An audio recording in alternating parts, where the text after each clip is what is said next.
All right, let's get started. Greetings, comrades. Today I want to talk about a new synod on synodality. And before I do that, I just want to say I'm going to do another live stream, and that will be tomorrow on Saturday. And so stay tuned for that. I like to try to give this information in advance, let people know that I'm going to do these live streams, but sometimes it doesn't work out great like that. But anyway, um, I'm going to get into what is synodality. And as you've known, the Synod on synodality has been in the works for several years, and we've heard this term synodality for a number of years. In 2018, that was a prominent term as well. And I heard it from Cardinal Wuerl in the 2018 November USCCB meeting, and this was after Cardinal Wuerl had resigned his position as Archbishop of Washington. And he said that, the bishops, they need to focus on synodality. Why was he even allowed to speak at that USCCB meeting? I have no clue. But anyway, he spoke and he said, the bishops, we need to focus on synodality, walking together. And so what this means is, I don't know, avoiding divisions. Division in the Francis Church is probably the greatest sin of the Francis Church. And so what he means by walking together is not criticizing any of the fellow bishops. Uh, I, that's kind of crazy because a lot of the bishops certainly are deserving of fraternal correction, but it's kind of maintaining this false sense of unity, maintaining unity with the modernist ideas as opposed to unity with the Catholic Church and the magisterium.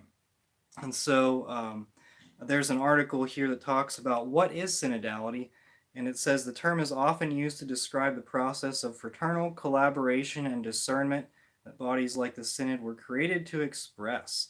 But in this Catholic news agency, it says some critics have suggested the term is vaguely defined and could be used in a move toward a more democratic or parliamentary way of governing the church and teaching doctrine. And so, the church it was set up by Jesus as a monarchy. And so a democratic structure doesn't really seem to work. And that is because if you take a look at the Arians, I don't know, did the number of Arian bishops outnumber the number of Catholic bishops? I don't know about that. But in Germany, do you think a synodal process would work? Obviously, the answer is no.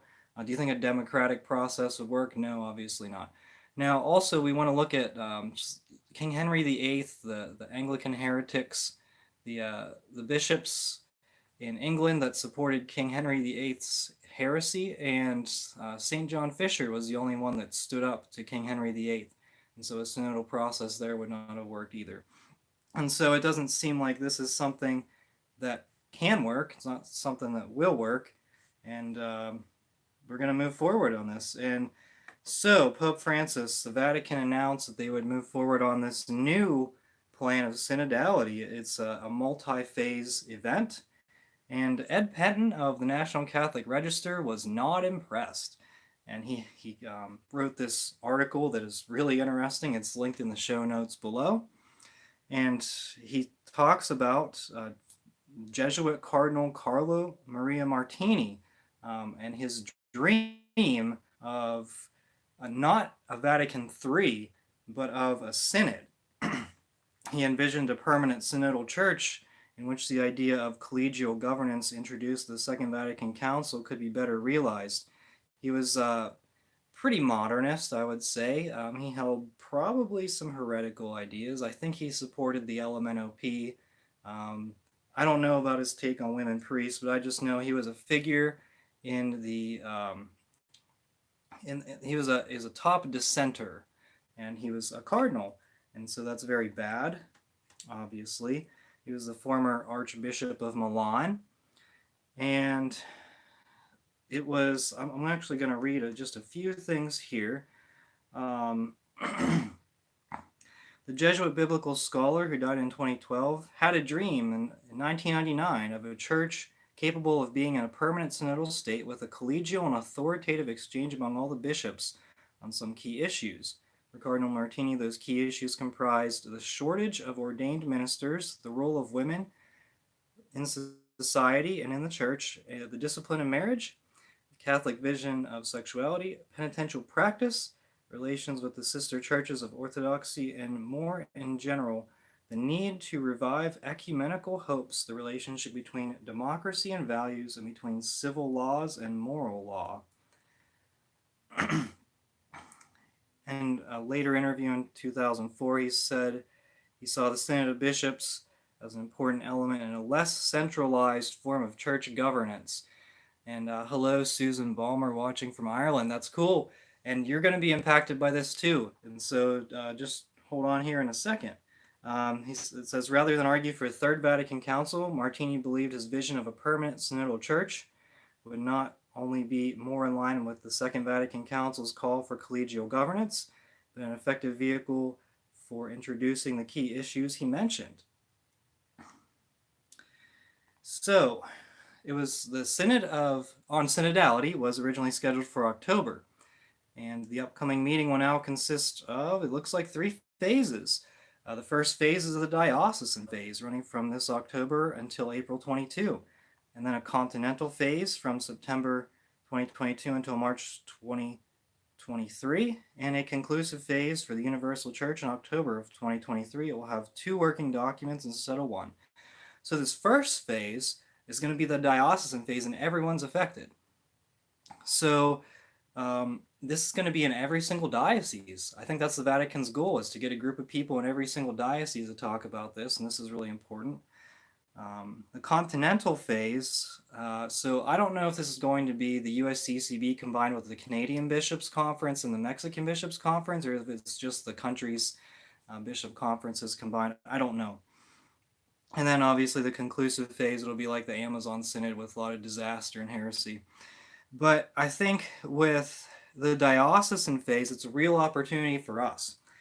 And because we know the people in our dioceses. Maybe we don't know everyone in the chancery, maybe we don't know anyone in the chancery, but we know priests, we know lay people. And I would imagine there's going to be prominent lay people involved in these diocesan structures for the Synod. And so I think what we need to do, this would be a great idea. What we need to do is go to these people who are involved, maybe talk to prominent people in the diocese and talk about this. It's starting in October. We got a while to plan for this. So I don't know, a synod on synodality seems pretty lame. I mean, just, on the surface of it. But I don't know. This would be a really good opportunity for us. So that's all I have today for this synod on synodality. Is it the new Vatican III? Maybe it's realizing Cardinal Martini's goal, possibly. But I think that we can definitely let our voices be heard. We can talk to people, and maybe I would be interested to see if any of you, and myself included, of course, to see if any of us can get on this synod panel, see if we can let our voices be heard. Let them know that, hey, we like the Latin Mass. We don't want women priests. We don't want any of these stupid ministries that Pope Francis is appointing. We want tradition. We want the Catholic faith. And most of all, we want the modernists out of the hierarchy. And they'll listen to our voices. I mean, the synods have been known to have been rigged. And this one is no exception. I think it's Pope Francis is giving the illusion that he actually cares about what the people are saying, what the people are going to say, what the bishops are going to bring together. But in reality, I think it's already predetermined the outcome. But we can still let our voices be heard, because if you have a whole bunch of people and they say, hey, we want the Latin Mass, then that's conclusive. The bishops' conferences are not going to let that slide by. Maybe a bunch of them will try to hide it, but in reality, they're not going to be able to. It's going to be the elephant in the room, and someone's going to say something. People aren't going to like that. The bishops, a lot of the bishops are going to be probably surprised at what they find out. You might have a few modernists who want to change the church to fit with the ideals of the modern world. Then you have a lot of Catholics who want to be Catholic, and that involves rejecting the modern world, returning to the traditions of the Catholic faith, and we're going to be a part of it. So thank you so much for watching, and let your voice be heard. Stay tuned for what's going on in your diocese. This is going to be coming up in your diocese. There's going to be a lot of discussions about it, and you will have a chance to let your voice be heard, because and we need to come together and collectively let our voices be heard, because we are the laity and we will not be silent.